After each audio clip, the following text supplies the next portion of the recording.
မာရှင်တယ်လို့အခြားသူတွေကိုလည်းကျမ်းမာစေချင်ပါတယ်ကျမလှကျင်တယ်လို့အခြားသူတွေကိုလည်းအရန်လှစေချင်ပါတယ်ကျမဝင်ငွေများများရကျင်တယ်လို့အခြားသူတွေကိုလည်းဝင်ငွေများများရစေချင်ပါတယ်ဒီစိတ်ထားတွေကကျမကိုအောင်မြင်စေခဲ့ပါတယ်ကျမအရင်တုန်းကစတိုးဆိုင်ပိုင်ရှင်တူပါဆိုင်မဖွင့်ခင်မှာငွေတော်တော်များများရှိယူလိုက်ရပါတယ်ရှေ့လျှောက်မှာမျက်နိုင်မမျက်နိုင်ကတော့မတိနိုင်သေးပါဘူး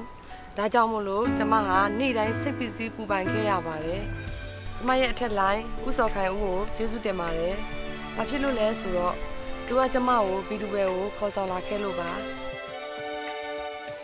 ကျမဒီလိုလုပ်ငန်းပုံစံမျိုးကိုသဘောကျပါတယ်အဆင်ပြေတဲ့အချိန်တွေပဲဖြစ်ဖြစ်ခက်ခဲတဲ့အချိန်တွေပဲဖြစ်ဖြစ်အားလုံးအတူတူရင်ဆိုင်ကြမယ်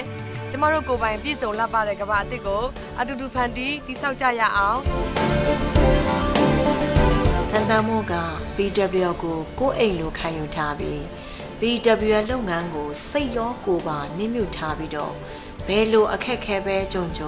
သူဟာစွဲရှိရှိနဲ့အောင်မြင်မှုပန်းနိုင်ကိုအရောက်လန်းနိုင်ခဲ့သူတယောက်ဖြစ်ပါတယ် BWL မှာ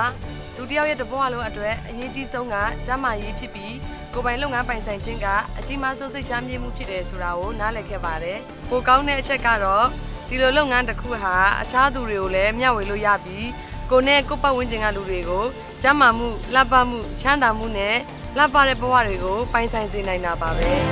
။